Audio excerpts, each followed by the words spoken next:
182. Cilete soru cevap bölümünden Elhamdülillahi Rabbil Alemin ve salatu ve selamu ala seyyidina seyyidil enbiyayı vel mursalin ve ala alihi ve sahbihi ecmaîn. Muhterem Müslüman oğlum, yine de bir gece soru cevap koyduk. Daşar yurtlarına köp Müslüman oğlum hüviyet bildiriye, din uğri öğrenmeklige, bilmeklige.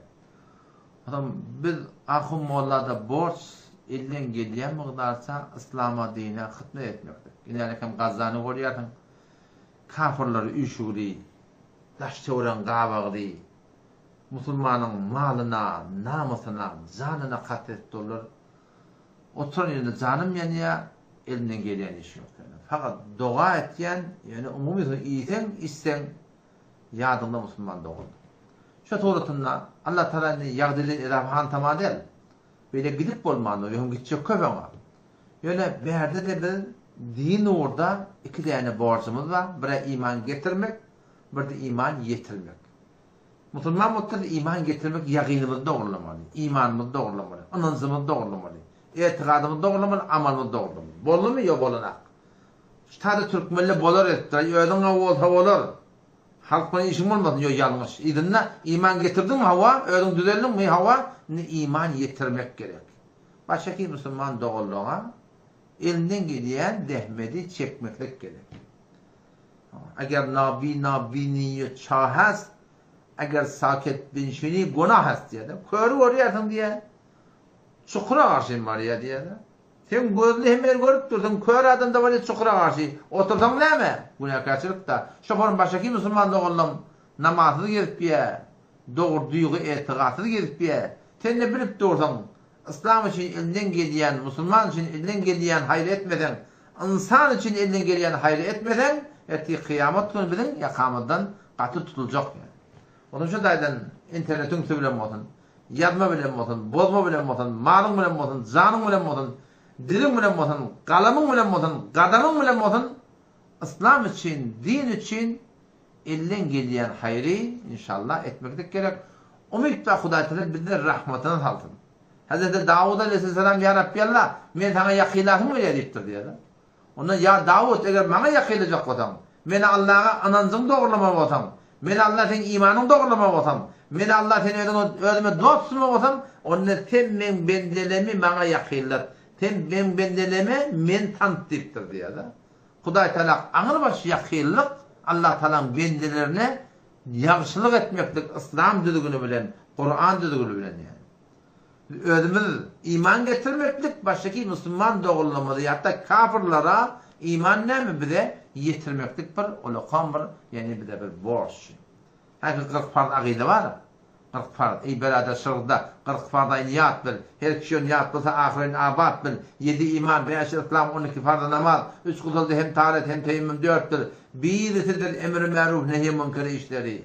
Yaxşat çağır demandan aytılmak da 40 farzın biri. Farz terk ettuğa farz.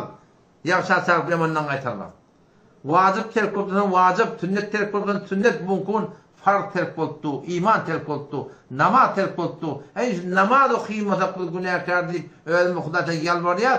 Ey şuduratında daş teoreminin de hakkında, diyanet hakkında, İslam hakkında, Kur'an hakkında, hicab hakkında, halal haram hakkında elimizden geleni gelip durup da etmedik, bizim günahkarlığımızda hiçbir şek yok yani. Bir vakit böyle elinden gelen hak, ketlemen durmalı diye çaren yok.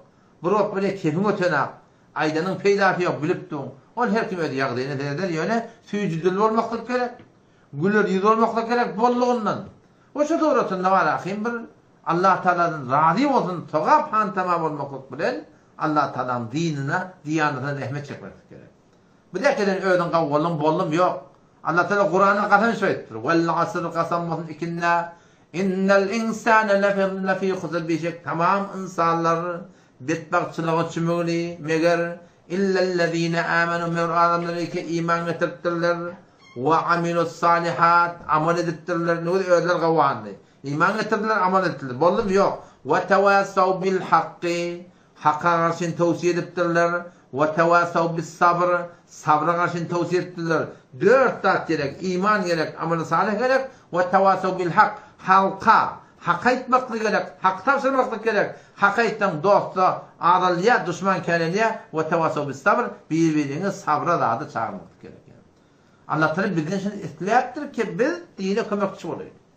Ya eyyuhellezine amenu, ey iman getiren adamlar, in tensurullah, eğer Allah'ın dinine kömekçi olsanız diye Allah Teala yansurkum min Allah'ın kömekçiliğin olacak ve yutebbit akdamakum alparyan yolunda kaim hakkı diye Huday Teala. Hasan in tensurullah, eğer diye Allah Teala min Allah'ın dinine kömekçi olsanız malınız bilen, canınız bilen, diliniz bilen, kadamınız bilen, kaleminiz bilen her bir yağda ki eline geliyor. Ya eyyuhellezine amenu, ey iman eten adamlar, kunu ensarallah, Allah'ın dininin kömekçisi olun. Kema kâle İsa ibn Meryem, hemşilerini ki İsa ibn Meryem aytti lil havariyin öde ararlarına, men ensari ilallah, Allah'ın onu kim bana kömekçi diyenine, kâlel havariyun, İsa peygamberin 10 sanıktağı yoldaşlarının havari diyorlar, onlar ayağa alıp ne mi diyorlar? Nahnu ensarullah, biz Allah'ın dininin kömekçisi diyorlar. Allah'ın dininin kömekçisi olmakta Huday Teala bizim isteyaptı. Kunu ensarallah, Allah'ın dininin kömekçisi olun. İsa peygamber kim Allah'ın kömekçisi diyenine bir zaman Türk'tür, bir kömekçi deyiptir. Bir Müslüman, Türkmen ne mi? Huday Teala Kur'an'da kunu ensarallah, Allah'ın dininin kömekçisi var deyipti o da. Ay öyle avatan bolar. Halk ben ne işim var diye Türkmen. Ne mi diyor? Kur'an düşünen ak kurbanım olayım. Kur'an düşünen şikayet yapıyor biliyor musun? Kur'an düşünen şikayet yapıyor. Ama şu tabi inşallah Teala imanlı gitmekten asıl maksat bir yalan şey hem mecemeden geçebilir. 5 yıllık dünya verilen nova. Huday Teala Rabbimize asman yeri yaradan Allah Celle Celaluhu ve imanlı tadaşıkta şu ebedi cennetinde Huday Teala mana huzurunda şu avadan Allah Celle Celaluhu görüp de ebedi hurgiblerle hoşlukla yaşamaklık ne edecek olsa iman getirmeklik, yani öz imanına rahmet çekmeklik, iman yetirmeklik, yani Müslüman başaki hatta kafirlara İslam için, Kur'an için, din için, diyanatın ötmekliğinden söyleyeyim rahmet çekmeklik inşallah. Şu iki rahmet bizde olsa inşallah hem dünyamız hem ahiretimiz abad olur. Hop. Aşırıdan sorun var. Sorun sol zekat barada ayıp beraysanız gibi soru verdiler ustad. Hava zekat barada soru edildi. Zekatın gurun elbette uzak gurunda, bir aracık gurun değil. Zekatın hakkında ben aparatımda ayrıtım bir neştene video vardır. YouTube'da da vardır zekatın hakkında. Eğer yok da olsa inşallah şu tarzda bir yaklaşı deyin, yadayın, tavsırayın, şu tarzda koysunlar, şu gurrun kulağı asın. Yani o uzak gurrunda, hak Türkmenle bunu aytken kefi var da kefi getirir, tokmak adam yatırır dedi. Tokmağa biliyor, tokmaktaki ağaçta öyle uzun tokmak oluyor da, kefi getirir, tokmak adam yatırır dedi. Bir gurrun adamı uzak gurrunda, zekatın gurrunu, yani hulasa muhteser aytmalı olsam, her bir Müslüman ki 20 mıskal gıdılı bağ olsa, ya 20 mıskal gıdıl mıqdarsa malı bağ olsa, tatacak diye koyun. Ama o mıskal gıdıl bağ, bir mıqdar kümüşü bağ, bir mıqdar pulu bağ. Şimdi 3 liraya 20 mıskal gıdılın kıymetini yetti mi hava? Hatsan yetti. Hemen şu Şevvalay, Mereday'ın şu 12'siydi, 17'siydi. Şunun üstünden gelin yıl, şimdi Mereday'ın 17'sine hesaba çekmeliye başladan pulunu. Eğer 20 mıskalın kıymetinden adalanmasa zekat vermek gerekir. Yok artıptır ya, şun öldürüptür ya, 10 ese artıptır, şun 40'tan bir yerini vermeklik gerek. Adam şu zekat vermeliğinin ne met yerdin hamanı? Yok içerlerine ne versen moliye yer, ona ayıbı yok. Zekat vermeliğinin ne met yerdin? Şöyle malını üşürüyerdin. Şotacak yani, neyse gıdılın ma, neyse kümşün ma, neyse pulun ma, neyse tatacak diye koyan zadın ma. Osam, yani algılan neyse, üşürdün hemmesini. Bergin neyse çıkardın bundan, neyse qataşam, 40'tan birini gariplere, muhtaçlara vermeklik gerek ve onçadı öz gariplen ödemeklik gerek ki, öz garibin ödemeklikte 2 tane taqap var. Hava şeyde. Ustad biram şu pirler hatta soranıptır. Näde tanap bolursa. Bir Müslüman doğumunun soruşı ki pirler var ummat-ı İslam'da. Pir diyenleri neme? Pir diyenleri ahlak taydan, iman taydan, etiqat taydan, ihlas taydan seni östürüp verecek bir hakkani ulamalar. O zaman ne? Şi telleşi takkalışı doğan bilen her vakit her zaman ummat İslam'da hakkani, hakikati yürtecek bolup veren ulamalar da bolupdur. Şi telle doğan bilen dünya kavalayalar da bolupdur. Inni sen hayta hak, hayta nahak.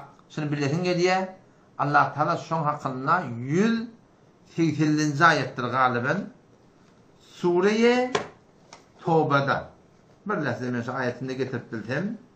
Yeter olacak. Gurrum hin hakidim alıp gidin. On toramda getirdim bolar.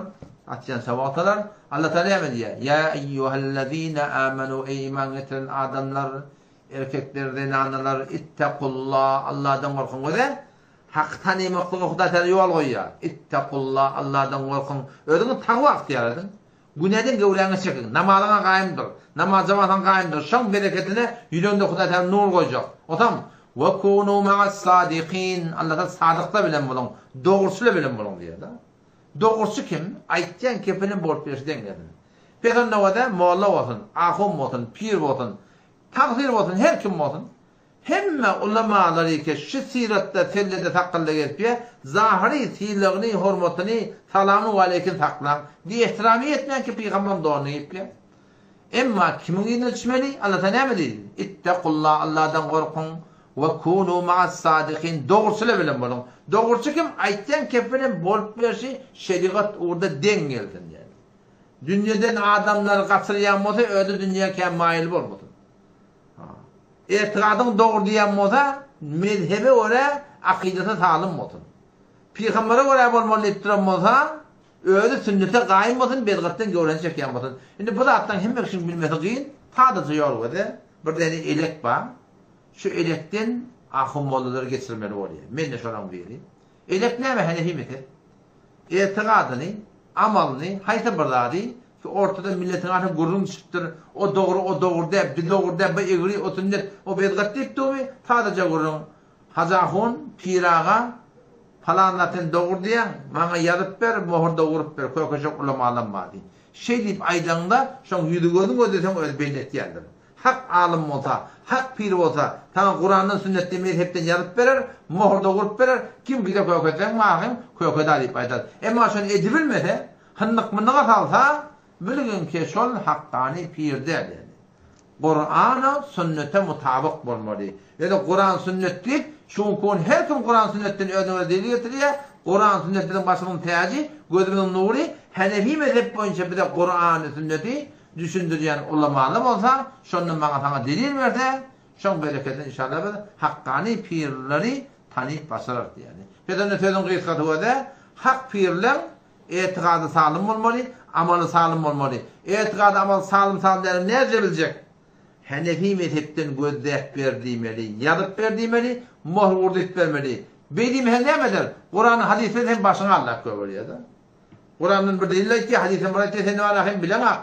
Yok, Kur'an hadisimiz kabul ettiği yöne mezhebe olarak kabul etmeli. Önce bir eğer hele vuruşuptur diye, eğer hele vuruşup bir yankı Qadin yanına baktılar diye. Qadi Maliki mezhep bu da şuturatını var ahim. Maliki mezhep misipte talptırlı gurunu ahir qadi deyip men hükmetecek Kur'an'a ve hadise ve hükmedeyim mi ya?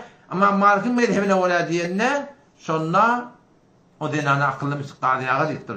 Kur'an'a ve hükmetme, sünnete ve hükmetme, ama Maliki mezhebine ve hükmet deyiptir. Ona nezze oldu deyiptir o. Maliki mezhep Huda Peygamberden göğüne çıktım ona yok qadiyağa deyiptir. Kur'an bilen peygamberin Allah'ın kelamı bilen peygamberden kimi oçacak? Yani qadiyağa deyiptir. Öyle şu bir çeker. Qadiyağa deyiptir. Men tem Kur'an'ın hadisen düşünüşüne anam yok. Men tem Kur'an'ın hadisen hüküm çıkarsın anam yok.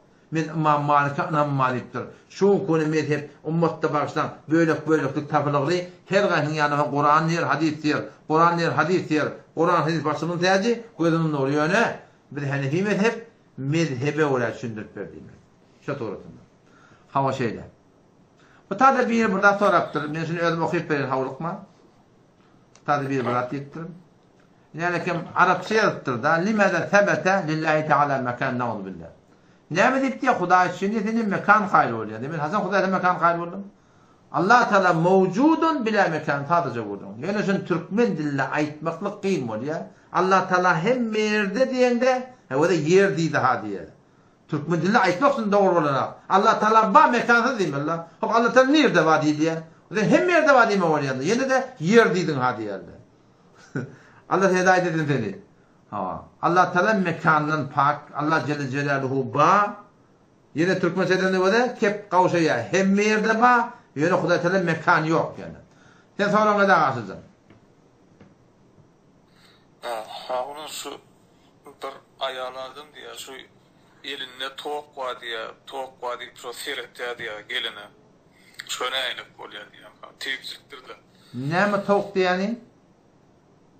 Tok. Elektrik tok var ya tok. Elimde tok var diye. Ha? Şu seyret diye şu tevhidçilik diye. Bol doğrumuş ol diye. Tevhidçilik diye. O da tevhidçilikten bizim de şu Türkmen idaramızda öyle yolmaz haliyen ovamızda kadim Kabe'dayda deyip biri vardı. Tevhiddi. Denanın elinden tutanla oğlum ya kıyırımı damarlarından ağlardı. Sonradan tevhidçilik vardı. Şu bir içi etek düşen bardadeden eğer tevhidçilikten maktaş tevhidçilik olsa Türkmen idarasını yok da onda var ayıp yok yani. Onda var ayıp yok. Erkeğe seyret diye, erkeklerim geliyor diye. Eğer o da bir denana adama tevhid olmalı olsa ya bir adam denana tevhid olmalı olsa denana ne edip verin lan? Denana şu tevhid varmalı, düktere varmalı. Hop. Eğer bolsa yankı, hele düktere etmeli. Hele tevhid etmeli. Hele dükter tevhid yok onun, bolsa da yok de. Başaranak doğru. Erkek dükterin yanına hele melidin erkek manahim tevhidin yanına barmakla doğru yani yanına mehrem olmalı, mehremsiz barmalı. En şu doğrultusunda bir tevhid var denana. Ama şu denana tevhidin ettiğini işini başka doktorlar etti. Onunla kavrak etti. Bir denana barmaklık doğru yani. Ama yok. Başka doktorlar şu ettiğini başarmayan olsa, sınır elinden gelmeyen olsa, onu şu şeriatın öz düzgünde ora ki şu hele bilen tevhid bilen bir otokta bir olmalı. Etmin yanından oğlunu buradan alıp barmalı. Şeriat orada şu doğrultusunda şun yana tevhidin yanına barmaklığı ecada. Ama başka şu erkek var olsa onun yanına barmak doğru değil. Şu Berzak var arada. Ayıp vereyken deyip. Berzak'ın hakkında Sonra götürür şu vardı. o Müslüman doğumunun biri sonra götürür Berzak'ın hakkında. Berzak'ın manayı logaviyetine mi perde? Elem cihani keşo bir yaşap yaz neticede elem ma. Bir elem ma elelen gövdesinde. Bir elem ma şu dünyada. Bir alem ma berzak diye. Bir alem ma o dünyanın gurrunu. O zaman enen gövresindeki eleme belli. Henüz hissat yok. Buradan da tuğatçıya. Yoş bekleniyor. Dörde de can geliyor. Şeydir dünya geliyor. O bir elem. Bu dünyanın elemde belli. Cismi ruh bir bile. Nerede ruh cismi bilecek. Kıyamet bolunda da yine cismi ruh bilecek. O tahta bile. Ortada alem berzak var. Berzak diyorlar ne mi? Ölümden sonra ruhun çıkıyor. O zaman talazatan yerler, yuyarlar, akit yerler kabristana karşı. Şu arada şiyanka adam, dava adam olsa gitti asmana karşı. Şun ruhi Allah Celle Celaluhu'nun arsının aşağında Allah Celle Celaluhu'ya secde ettiği. O zaman yuğatarlarla mındaat ettiler. O kabristana akbaryan madarsılığa, kobiyursılığa ettiyerler, gömüyerler. Şu ruh uğurluk geliyor diye Peygamber Hazretleri. Tu'adu ruhuhu deyip. İçerik geliyor, cesede geliyor aşağıdan, bir göm çık kayıttığını, geliyenlerin ayağının sesini eşliğe deyiptir, göm kayıt yalan. O şu doğrusunu şu da, men rabbuk, men dinuk, men nebiyyuk. Üç tane soru var, Rabbin kim? Allah Celle Celaluhu imanlı da mı? Cevap veriyor. Men nebiyyuk Muhammed Mustafa sallallahu aleyhi ve sellem, men dinuk el-İslam. Şeyde mi hava? Şu da sonra şeyde, uçak cehennemden kafası diye, barcak yarısı diyorlar. Mun bağlayla cennetten bir kafası diye. Şu da sonra ruhu uçuyor aldım yamaçlardan. Gittiye cennete karşı ala illiyin yeri tabağın üstünde. Şu da cennete girip Şu suratan cennet bilen ya görüp yatip şu tada şu nıgmatla bilen bolýar. Odan şu defede alam barzakda näme nıgmat bolsa aynen şu kabrda da bar diye.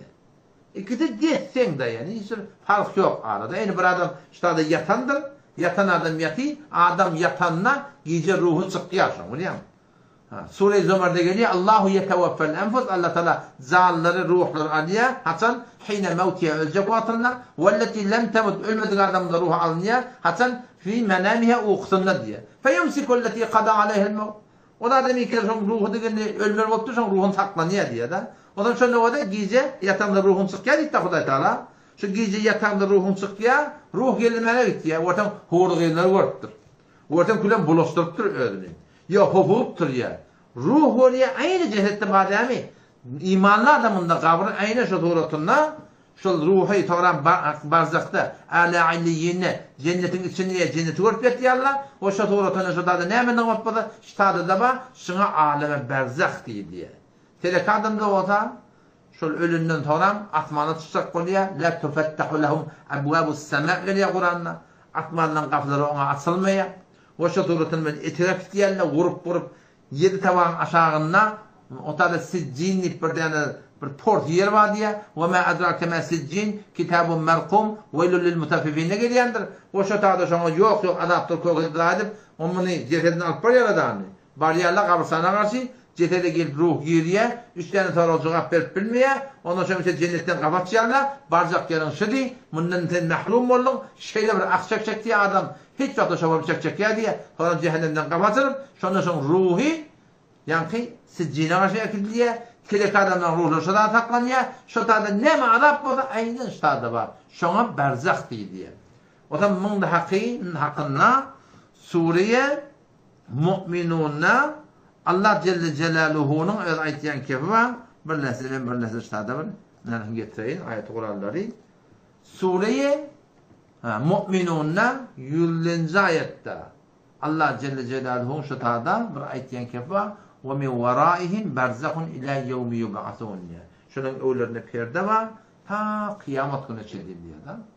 Yani bir adamdaki ölüye dadet diye bilýärmi? Şu ölünne şu torutunda şoň öwünne bizim ne uğrup gelecek bolsa bir de stadymyn bir dana ayet ödejek bolýan fikrim şoňa gitdi.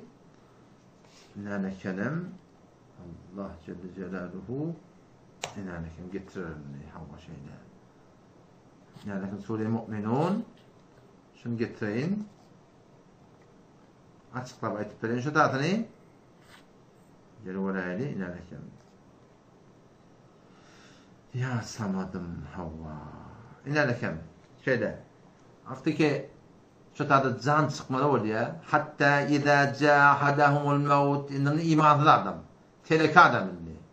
Ölüm gelen vatınna qala rabbi irci'un ya rabbi Allah men evurdik Huday Teala yalvarýar diye. Şonna nämişine urjak o? La'alli ya'malu salihan fîmâ teraktu ya rabbi Allah qawiş etjek. Nagat etmedik de atlama ya rabbi Allah qawiş etjek diýip aýtýarlar diye. Allah Teala elan bolýar. Kella, buraya hergiz bolmar diye. Şimdi urjak diýip aýtýar dedi. Öljek adam öljek nefesine getirip jandarmana. Şonu urtdy var men ýamaşadan dünya imer hedit diye ak çekiye diye. Allah da kelle hergiz benim bolman ettir. İnneha kelimetun huve qailuha. Mun aytýan kefi diye da urjak diye diye.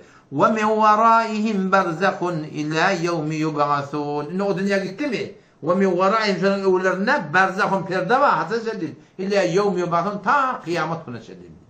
Otam şu da abdiyahun tavsiyen tefsir okuyduğumuz şu tarzdan gittir. İnsan öl dünyadan gitti. Dünya bilen şonun arasında nihayetde möhkem divar bardır. Yani cehede kabrda bolar, ruhu bardak diýen jaýda bolar. Ruhlu otada bolýar. Her Türkmenler otam düşenmen ruhuna urup gelýär, penşemone urup gelýär, Kadir gece bilmän urup gelýär, bilmän zımga gece urup gelýär, aýtuna urup gelýär. Bular hemmedi ýalňyş görüň yani. Şeýle. Hop. Ahuna usta da bir doğumlu soru veripdir. Ahuna diye bir ayarım bilen düşünüşmän ya adamsızlık ara gelip buraya ayrılıp nemettim diye çağırlar arada kaldı bir maslahat veraysan diýip haýyş etdir. Näse talak bolýar? Şonu bir bilsek bolýar. Talak diýip yazmandır, talak deyip yazmandır tutaydı. Ha şeyden. Ve de bir Müslüman doğumuz öz yani içer maşgula yağdayetinden maslahat soraya kim bolur bolma gurumun ayrışıktırlar. Eğer bir talak bolum olsa öwürüp alabilýän. İki talak bolum olsa da öwürüp alabilýän. Üç talak olsa bolmuyor, on işe gatygy indi başga bir äre var, bunu ona gurunlar var. Yo talak bolmadyk bolsa, ya iki talak bolum olsa haýdym kep gurun ara düşüpdir. Ayalyň diýenini etmese, şeriat boýunça 5 ýol bar. Wallati takhafuna nushuzahunna Qur'anda ile söýen Nisa'da. O denalike gorkýardan şolaň nafarmanyň diýeni de ayalyň. Hudaý Taala fa'iduhun aýdyp diýdik. Nesihat bermeli, aýtmaly, diýmeli. Bolmasa özüne dile warraga diýdir. Bilýärlerge diýdir. Belki malla bolar. Bu bolmasa näme? Wahjuruhunna fil madaji düşen gaýda salmaly. Ha, Hudaý Taala vurmaklyga ijazat beripdir aýaly. Ýene vurmaklyk diýilende iman gökge etmekde hakyň ýok. Hulasam ýogyra köpçek bilen bir hulasam bir beýleşilek iltirtir etmeli bolýar öz jaýynda. Bu bilen de bolmasa, onu Hudaý Taala orta hakem talmaly. Erki adamyň tarapy bar, heleň tarapy bar. Oturuşmaly gurun hel etmeli. Näme gurun bar ortada? Bu bilen bolmasa, al wal ýaşaýşyň, şeriatda hop ahyr bolmajak bolsa, şun bir jaňlaşdy. Men ayalym bitdi, falan etdi, beýtdi, şeýtdi, men hem ýagdaýlary soradym. Näme etdiň, näme boldy, näze boldy? Orta bana ayalyň bokurdyň şey edip. Näme diýip berip, näme aljak goty berip, näme diýjek goty berip, näme etjek goty berip, şol berip takajak bolýan ha. O jüri de aýal taklarana, aýal gawurmyldat, mehabbet etmildat, emma eşek temrite ýetini de berdipdir. Ne kadar da şey diýär bilýärmi? Eşek temrite ýetini dep ýer. Şoňa habardar bolmaly. Elbetde munday diýin, nagat namart erkekler de var, hele horlak etýärler. Olam men tarafını çekdiğimde kulüm men hakyň tarafy. Erkek bolsa hele bolsun, ýöne ne kadar erkekler şoň hakyny ýalňyşýarlar, ne kadar helele de şoň men hakyny ýalňyşýarlar. Oşa da şoňa eger şufaran gurun çypdyrmy, bir netihatymşy istihara oky. İki rekat nefilde madaklı işin Allah'tan ya Rabbi Allah. Şu aramı gurun sütü bana hayır mı ya şer mi ya Allah şu deyip. Şunu alayım mı ya almayayım mı ya Allah deyip. Ödünü yal var adından bir gece okuyuyandır. Bir tavır iki rekat nefilde madaklı istihara bir khas gurun ma. Hudaý tarafı yal var mı? Yok. Bir taraf cevabını iki tarafta 7 taraf okuymanı icazı var. Allah Teala sana bellidir. Şun haklığını yani şun yaşayacağın gavulacağını ya bolmacağını. Yani bir Resul'de bir yerde orada ama Allah onu da ayağını meşak etmeyen dedi. Ne meşak etmeyen dedim. Onun şey ayağını gıyışık batıyan mı kadiyen dedi. Beni gümen olamasın dedim. Bilemek öyle dedi. Ne mi deyin ona dedi. Benden sonra dua dedi. Ya Allah beni denilen kavur yani. Şun borç versin söylemek. Ya Rabbi Allah. Şun hakikatin bana belli et diye dedim. Ay bir reaksiyon geçen nedir? Yüde çıkıp dursan ayağının gıyışık batıyanlığı. Haram deyim orada.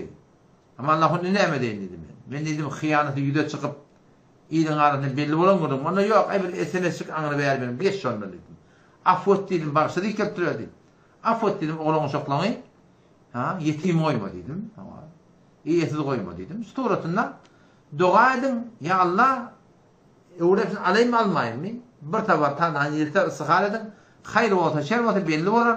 İnşallah düzgünlüğü gidersin inşallah Teala.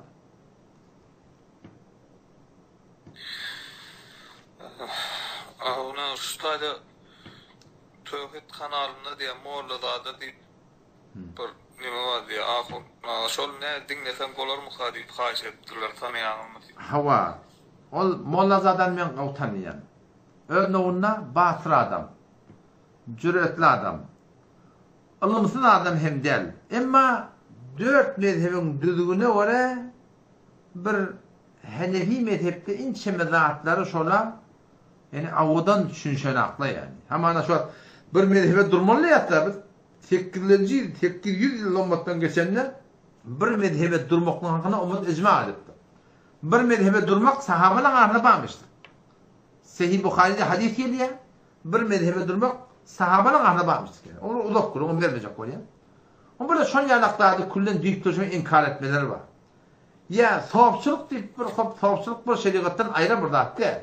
Şu an ten nedekem şibir kitap bolsa, fıkhi kitap bolsa, şerh vakaya bolsa, hidaye bolsa, muhsir vakaya bolsa, şunun içinde ahlaktan gurun yok.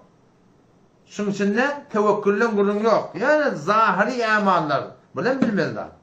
Tavsuk diyenler ne? Tavsuk da şeriatın bir ahlak taydan, iman taydan, tevekkül taydan, sabır taydan bir has ulamalar şunu oturupdurlar. O düzegeni derdi bu düzegeni derdi var. Şunu deyip turuşu bilen gerekli diye aytmalar var. Bu köpleşip yok yani tavsuklar görüpdür, kulen tavsuk kulen bir bedlat mıhadiyada. Tavsuk deyip duran adi yaptır Kur'an'ın şeriatta var. Ahim özne ona deliller ulamalarda var.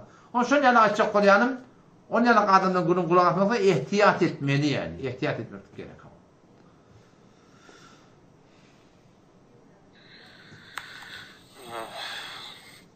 Ahuna iş tapar diye talağını verip yaşap görenler var diye şoňa näýle nimetýän diye şoňa doğru aýdyp beraýyn şu hakda diýip. Eger naud billah bir adam ödünäni 3 talak beren bolsa.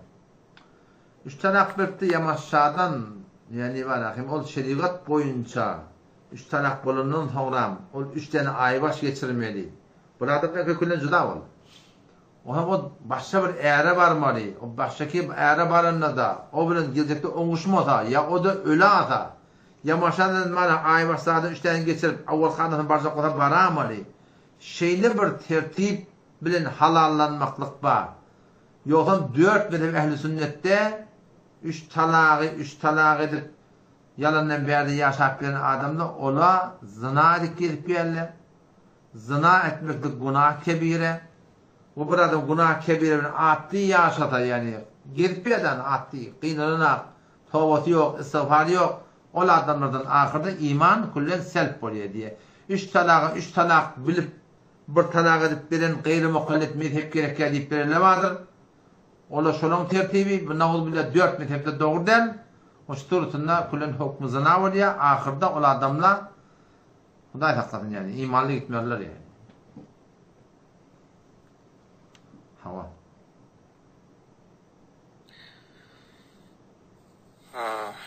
Ustayda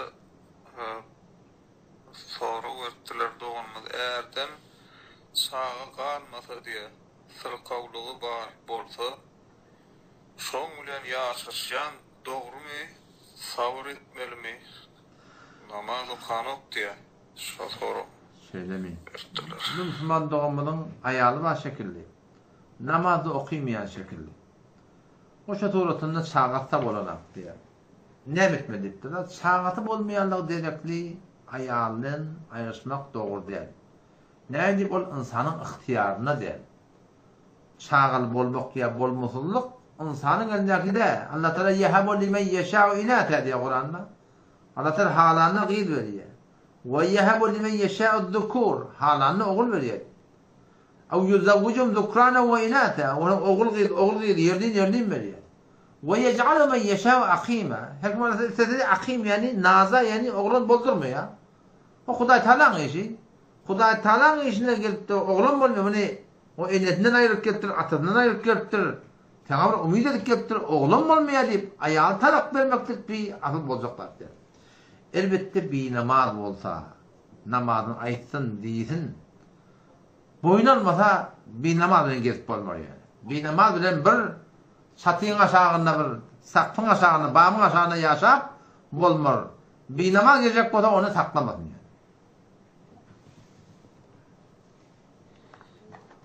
Ustayda bir soru var.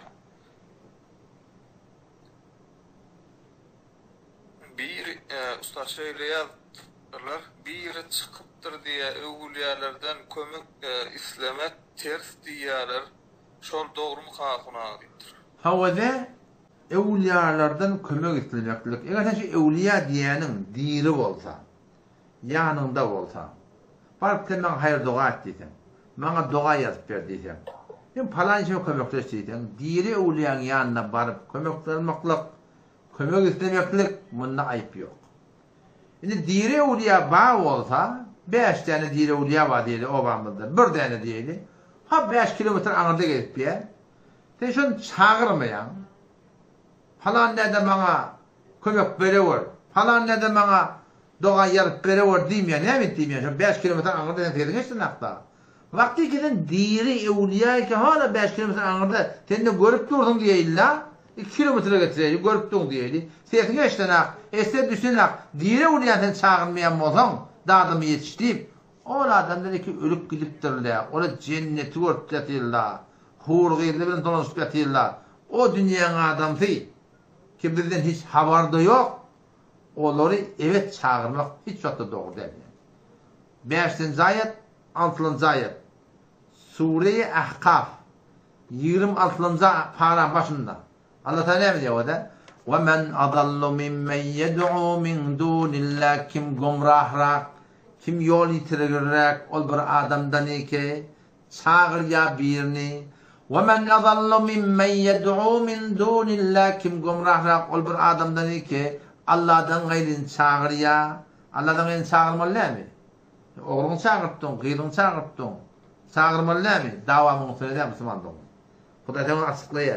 وَمَنْ أَضَلُّ مِمَّنْ يَدْعُوا مِنْ دُونِ اللّٰهِ Kim gomrahrak, yol yitiricirek, ol bir adamdan ki Allah'dan gayrin çağır ya. Kim o? مَنْ لَا يَسْتَجِيبُ لَهُ Birin çağır ya ki cevap vermeye diye. Cevap vermeyen adam çağırmaklık, yol yitirmeklik de halilekim 3 kilometrede du pirağa halilekim men cevap vermeye eşten ak yani cevap vermeye şunu men dir çağırdım millet falanı delittir diyelim ya diyemerler mi hasen cevap veren ak diye ila yevmil kıyame kıyamet için cevap vermeye diye ne cevap vermeyen ülkelerin evliyalar ve hum şu çağırlayanlar an duayhim çağırlayanlardan gafilun gafilliye bizden habersız evliyalar ne için çağırmalı? Tevekkül nerbolar endi şemaya, gevnini verme her haydi zaya, barçanın dayanıcı kadir Hudaya, Allah'dan özgürlüğe tüyüncü olun. Tüyüncün dayanıcın dine bir Hudaya olma olun. Allah'dan gayrini evet çağırıp olmalı yani. Berdi dünya alemi esbab, görüptük diye verin çağırıyordun. Şu dünyada evliya baytlayan, dirler ki senin haberi yok. Ha görüptük, sen eşten ak, sen son çağıran ak. O ülkeden adamları çağırmakın Müslüman'da ol, bunun ne manatı olur? Ama bir katiyanın elbette ha, tevessül deyip bir dakika, vesile deyip bir dakika, vesile tutmaklık, o Kur'an'da gelen de 35. ayet. Suriye Maiden bardoki, وَابْتَغُوا اِلَيْهِ الْوَسِيلَ Allah Teala vesile talep et diye ben Allah'a yakında bana söyleyeyim. Vesile deyip ne mi diye? İmanın vesile diye. Amalın vesile diye. Salavatın vesile diye. Sadakan vesile diye. Ne yaparım? Ya Allah ben falan namaz okuyordum. Ya Allah sana Peygamber'e salavat verdim. Ya Allah falan iş ettim. Ya Rahman ya Kerim Allah Teala odan atlam çağır. Ya Allah soru işlerine şirim ettim. Arası amalın vesile diye. Adam Huday'dan dilenmeli. Vesile diyen ne? Avvaldan ahirden Huday'a tığınlıya ortada edeni işin orta atarıp ya Allah şu senden şirim ettim diye Huday'a tığınma diyor. Dine birisi tefsirin getirahırlar. وَابْتَغُوا اِلَيْهِ الْوَسِيلَ O vesile bil kabul. Birisi tefsirin getirahırlar. Yok atıl. Ki vesile diyenleri evliyaları çağırmak olsun. Peygamberleri çağırmak olsun. Belli burada yok. Belki Kur'an'da ne ama 56. ayet 57. ayet Sure-i Esra Ben İsrail 15.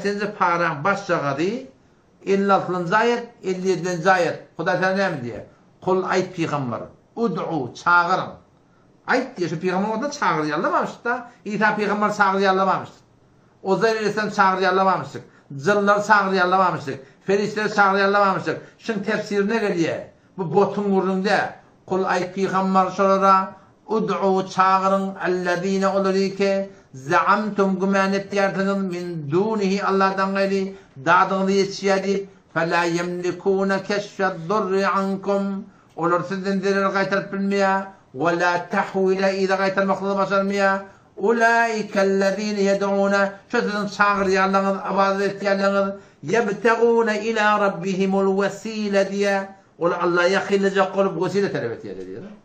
Siz çağır yerleriniz öyle Allah'a yakınlayacak olup başına gayri sizin çağırıyalım öyle yebtegune ila rabbihimul vesile olan öyle Allah'a yakınlık vesile talep ettiler diye yani olan öyle muhtaç diye ayette Müslüman da olan öyle muhtaç diye ayette onun şu taydan muhakkaklı yanlışmalar dine bir Allah tanınmalı olur. Ustad Şayda soru var. Burada onu soru verdir. Talak diye telefonda bir yerde sol koyacağım, doğru mu deyip. Ama talak telefon bilen mi olsun, talak SMS bilen mi olsun fark etmiyor. Talak bol ya. Talak deyip durdun, şayet de gerek gel. Yani şayet bolmanla bilen. Öyle talak diyenin kulacın eşse, ya SMS yaptırdın, yalanın boynu alsan, doğru buradım yazı deyip, başka bir şey ihtimalle yazsın başka bir yeri. SMS bilen mi olsun, internetin bilen mi olsun, yalan boynu alsa, ya kefi veriyor internetin üstünden, ya kulak kaçırığına etti ya, hemen talak bol ya.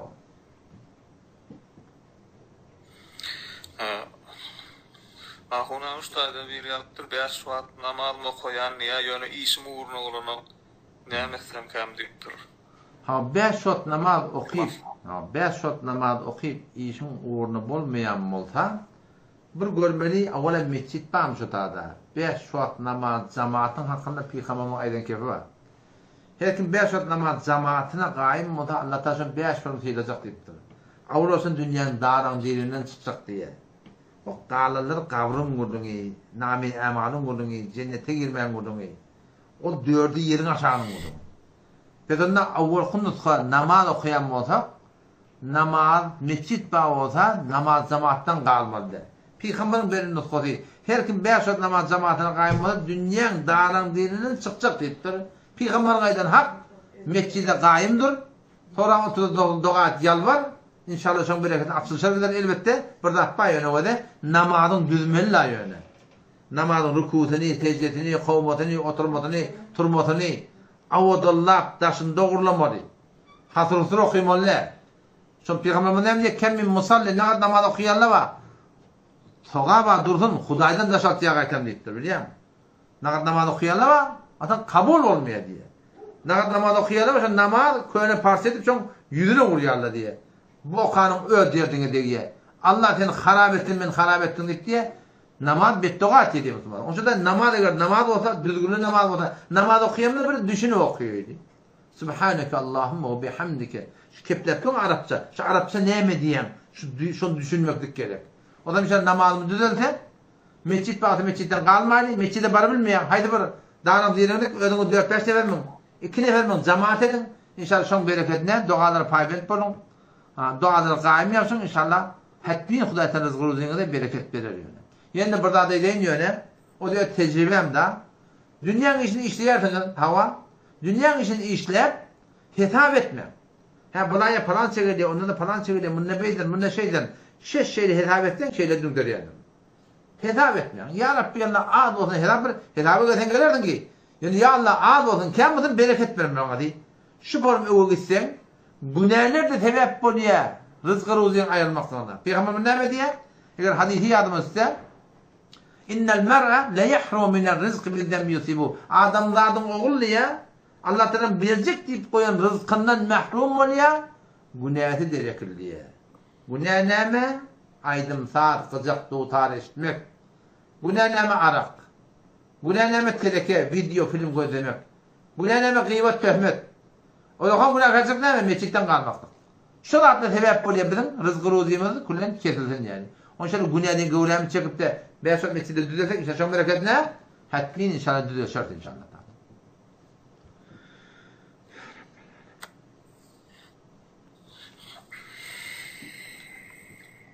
Saattedir. Borç dilekçilere pul vermek doğru mu deyip sorattılar. Müslüman doğumuzun biri sorağı dilekçilere geda diye tutar ama. Gedalara dilekçilere pul vermek doğru mu? Huda Teala Kur'an'da ve emmes sâile felâ tenher diktir. Dilek gelen adamı zecretme diye de yani bir katılık etmeklik hakkımız yok. İyi de kaytar ne edip bir yan bırdat deyip tevmek hakkımız yok. Elbette dilekçimiz kim? Muhtat mı? Yıkılıp yatan arakhor mu? Yıkılıp yatan tirikeş mi? Yıkılıp yatan yine bırdat mı? Buna versene buna gidip tüsse verecek. Ola adamlara pul vermeli.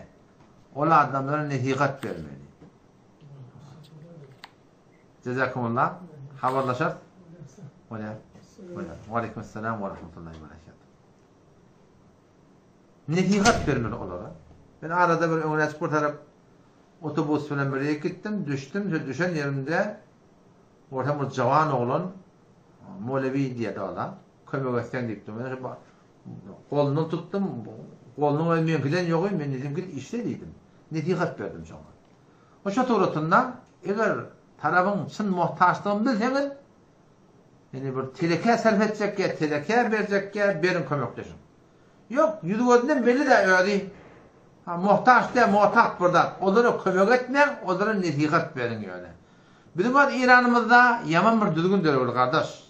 Şaharlarda var, yani hıyavallan, datlan, köçelin datlan, gedalı dilekçileri bir düzgüne taktırlar. Mahsus yetken yerleri var, ne kadar yerlerde? Mahsus başlıkları var, nahar getirtmedi yerleri var. Kullun öyle bir düzgün eyni iş edip bir yerine, ola adamlara adın hesap vermeli. Onlara netihat vermeli. Bizim o Türkmeni yaramda yeni bir dakika. Kurbanlık nerekem öğü gelinde, kurbanlık gelinde oradan tamam teorekten Türkmenlerin başka milletler gelip maşin şehri yayırıyor Allah Allah. Ne ama et alacak. Sonra ne mi? Gidip satacak. Ola adamlara et yadırsan Türk de vermeli. Yöne Kur'an'ın hükmüne oraya ve mesailine felatlenir katılık edip sevip yok. Bu da doğruda sadece netihat verin. Git kardeş iş dediğin. Haydi vermeli netikatı şunu vermek gerek. Çın muhtaç mı? Garip mi? Garip durduğunda hali gümenin şuna gitti ya da senden muhtaç. Onu yerlere de başardığından kömek etmekte hiçbir ayıp yok elbette. Onlardan da kavram öğret garibin ödemeli yani. Öğret garibin ödesen ol iki tane savabı oluyor.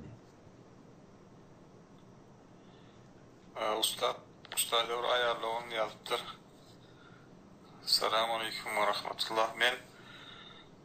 Men yoldaşım men niye qavancan diye, qavanma sebepli diye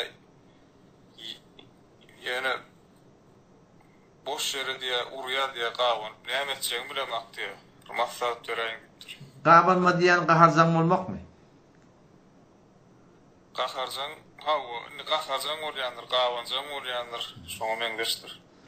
Bu musulman ayarlığımızın soraşy ki men adamym qavanjan diýipdir. Biz bir tane gaharjan diýär. Yani enteç bolsa aliýa göterýärdi, men niye urya çalmalýar diýipdir. Men näme etmeli diýipdir. Öňde bir ayarlığımızın biri şifir bir kynçylygy barmyşdy. Otam maňa näme etsem bir ýanky dogalman etdir diýär. Dogalman etdir diýär. Doğa çabap şeyle ahunaga diýipdir men şifir bir adamym, ora qamanjan, gaharjan, uraya, ýenja, ýaky koy gurumuz ýatanak diýipdir. Maňa bir doğa ýazyp bersen diýipdir.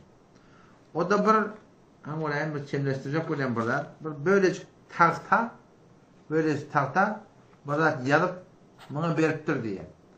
Beriptir, bararsın öyle deyiptir, adamın keplerini ağzına tararsın dişlersin deyiptir. Keplemersin deyiptir. Boldum ha bol ya. Doğaşı mı doğaşı? Geliye adam sana gaharjan adam da. Yani önküyala o ne diğer yok ekçek. Ağasını talıptır ağzına. Zorda taklap durun ha yöne. O adam sana gen adi ve o jen demen keplenak. Adam erkadın umumi suratında gaharlı erkadın 5 daqiqa, 5 minut. Hele keplemede erkadın köşüye. O erkadın gen var ya o näze olur keplana. Yine de burada gaharlı näme ýakyn çykyp duran tahtany. Yine de ýakyn diýişdi. 4-5 sene ahir diýipdir kardeş. Sana näme boldy diýipdir. Sen ütgede sen diýipdir.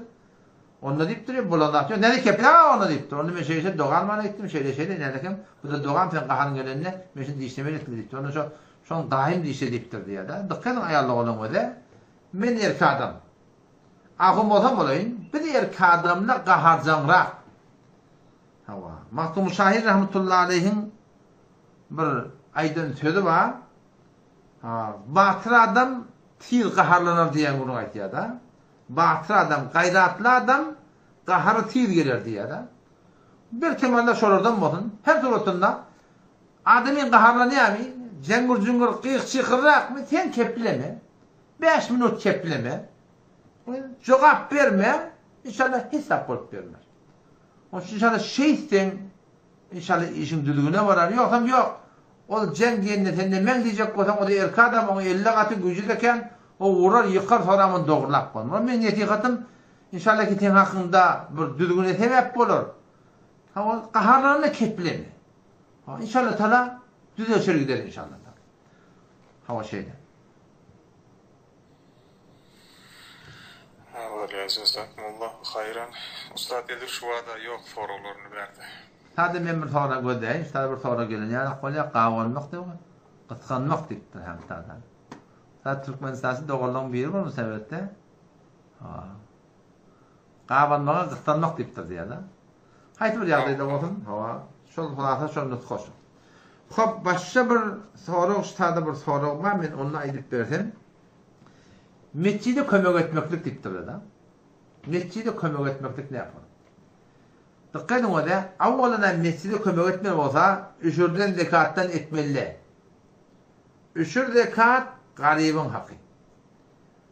Üçür zekat garibin hakkı mescide üçür zekattan kömek etmeli değil. Asıl hüküm şey. O zaman Hasan ezada var ya üçür zekattan kömek almana bir oğu olsa garibrak oğu olsa bir rahat yok. Başka bir gelecek yeri yok. Mescitler sıkmanu, yeni bıraklar sıkmanu, din ur yürümenu. Şun yalak yerde şürdekattan peydalanmakta icada var. O da ne yaparım? Şu davan garibi gitti özcüzünden aliya yani niyetki aliya da. Niyetki metin gereklerden aliya falanca milyon belirli oldu. Bir yalak varanda adamı da şu garibi zekatını vermeli. O da gitti belirgitini veriyor. İcada. Ama yok o da bay adamla var. Barında adamlar var. Mescid var ama onun üçürde katta bir pulun çıkacak mı? Ola adamların hakkı yok. Üçürde kadını mescidi vermekte gel. Ama şan yalak yürümen duran olsa din olukla hücredir yine burada gitmen duran olsa şeyli bir tertip bilen ecada var. Yine de burada başladı. O da mescid değil ne? Mescid namaz okuyanlar. Mescid namaz okuyanlar. Şu an köp mescidler var. Gerekke harslar ettiler. Avadan beder, sengüsüne daşütüne daş, mermerisine mermer, perdesine perde, harisine hali. Şıkarsıları Huday Teala söylemiyor. Peygamber Huday Teala öyle deyiptir ki kıyametin alamatlarının biri mescitlerinin abat bolmaklığı daşının, avadanlığının oşa doğrultusunda hidayetten boş olmakla deyiptir. Mesaciduhum amira mescitlerde abat diye da. Ama hidayetten boş diye. O da o bağın anağında mescit var. Çından gerek mi hava? Mescide köpek oydum. O kadar salam oyu. Sadaka-i cariyamı bulur. Ta kıyamet çeldil. Mescid bolup durur. Namaz okuyup da toğap barıp durur. Ama o bir mescidi ki görüyen avudalacaklar. Ona hiç zat harc etmeyen kardeş. Bu da Hudayten töyecek. Zaten der. Öyle tokmut icinde. Ölülmeni remma, tapmani remma. Horva ine kurbanlık bay o da İran'da naqat bahasılık şunlara vermeli.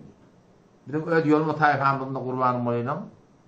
Yolmu tayfada bir verimli tayfan veriyor onunla. Yolmu tayfansında bir yavur var. Bir ölülmendirim olsa 3 akı örkü veriyordu. Her yerde olan tapmaklık kıyın. Ama görsen bizim de yolmamızın üstüne görsen malakayım bir öyle garibi var hem sayesi var. Doğan kardeşi ölülmen etmiyor. Cavan olan o Türkiye'de belirmenip ihlak etmiyor. Tehran'da falan say oğlum sonra juda olup ketmiyor. O mescide 50 milyon, ona 100 milyon, ona falanca milyon.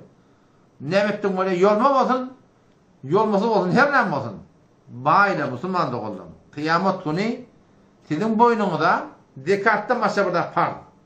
O da ne emer? Daşta olarak doğan kardeş, iyilara, din diyanet orada her bir miktarı ki gerek aynı zekat par oluşarak barında adamların boynuna par.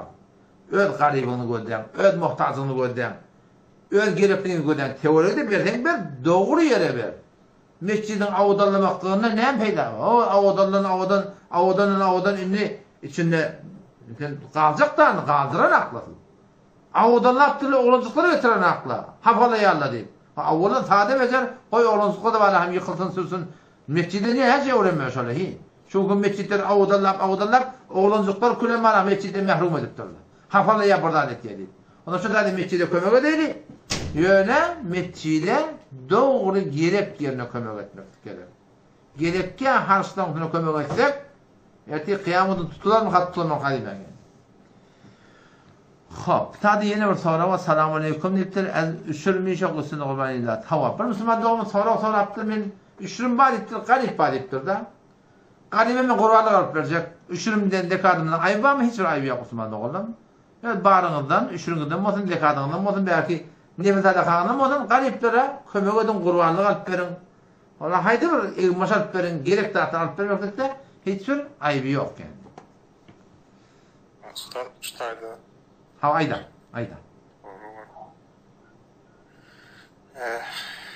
Nizan-ı İktidar diye Tengli Tanrı Tahir'in kitabı diye vesile tutmak doğru diyer. Şu ne eylet diye. Neye bakar yani diye. Aydıp verelim. Mizan-ı İktidar diyen kitabı ilerlekim. 4 cilt şey, budurun 2 cilt yani. Ama kıynantakta Ustad-ı Muhterem Tenrahun Tahir Tana şunun içinde burada atlar yalıptır, mene doğru değil, dilime alıp okuyup okulağım kıyın.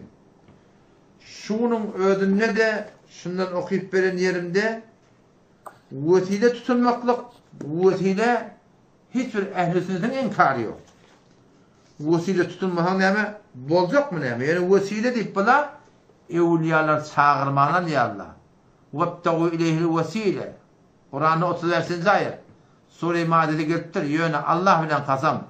Hiçbir müfessir ehl-i sünnettir. Muteber tefsiri olsun. Gayri muteberden tabiler gıyındır. Bir tane tefsirde وَابْتَغُوا اِلَيْهِ الْوَسِيلَ ölüler çağırmalayıp mana edilmektir. O zaman tahtirin kıyla hormatı zayında ama kıyının tapta şunun içinde var ahim yani Peygamberin ruhi hem yerde badik tuğdayla. Hazır nazır Allah Celle Celaluhu Allah Teala mevcudun ba hemme yine şöyle Türkmen şakil etti yani. Allah Teala ba mekanı yok yani. Allah Teala ba mekanı yok mevcudun bile mekan. Türkmen şey urmak ki bunu bir hem yerde ba diye ha Hudayda yer ba diye Hudayda mekanın hali mekanın pak kullen. Emma Huday Teala ba şu suratında bir gelip de Huday Teala'nın suratında kullen Peygamber Huday Teala'nın suratında ruhi alen dünyada badettu. Yani o kap vereyim. 4. cildinde Mizan-ı İktidar kitabından şu ruhu Muhammedi 180 seferinde şu ruhu Muhammedi için havatlardan bu dünyadan gayiplik bolmalıdır. Çünkü o cihanın canıdır. Bu dünyanın barça yerine seyretip gelgududur. Hiç yerde gayip değildir deyip Peygamber diyor mu? Hiç yerden gayip değil kim? Allah Celle Celaluhu. Huday Teala ki yerden pak kim? Ona şu taydan tahsirin tiyli hormat sayında şuna hakkında yadan gurrunu ehl-i sünnet ve cemaatın etikadın duyğunu öyle değer kıyının tapta. Hava.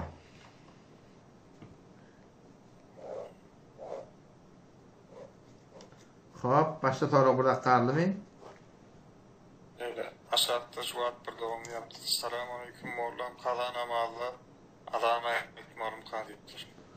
Hava aleykümselam ve rahmetullahi berekatuhu. Müslüman doğumudun bir soru şu ki kaza namazda adana etmeklik gerekli mi? Hava. Adana etmeklik kaza namazda gerekli. Yani iki terkibi var. 5 ot namazın kaza olacak. Erti namazda adan tekbir. Öyle adan tekbir. İkinci adan tekbir. Her gayrına. Yok. Yengirdeği ne mi? Erti namazda bir vakit fark etmiyor da. Yani erti 10 erti namazda olacak. Bir vaktına adan çekiyen galalarını fakat tekbir. Şu suratında da icada bayan. Hiç ayıp yok. Olmaz şu an. Hop, tadı bir Müslüman doğulanma. Havaşlarda gelmekte getiriyorlar böyle. Siz sonra efir almak diyenin mi? Efirden efir oluyor. Efir. Efir diyelim de. Efirin manası. Efirin manası şu gelip şudur yani canlı uğraşmak da %100. Öyle Türkmen diller var, he? Son benim düşünümden efir diyorlar yani şu Türkmenler son diyalekte. Selam. Onun insanlar yanına gelmişler yani. yine hakikaten ertaşam sonra cevapladım bolmur Allah Teala ömür verse men kümmede karşıya giderim bir 110 kilometre dağına gitmeli ertaşam soğukçuluk halgı zikrimiz var inşallah. O şu suratında Kur'an'da Resulullah sallallahu aleyhi ve sellem'in bir yaşayışının siretinin gururumudur.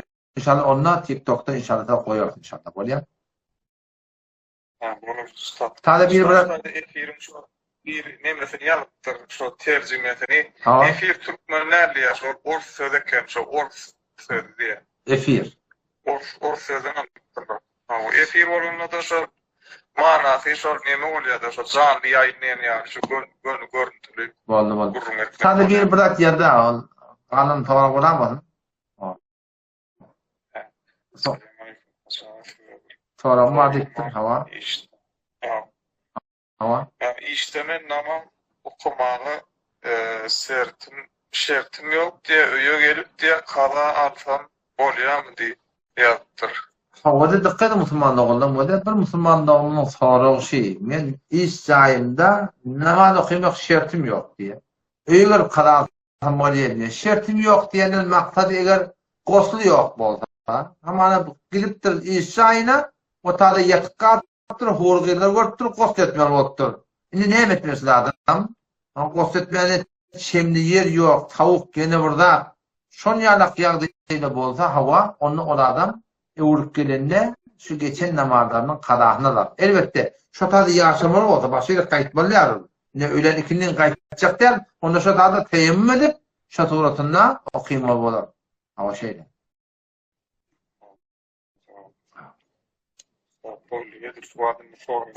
Hop, hedi dese bol yarınla. Hava gayret edin. Selamat olunsa. Bolya. İnşallah cezak. Bakayım. Bolya. Selamun aleyküm ve rahmetullahi ve berekatuhu.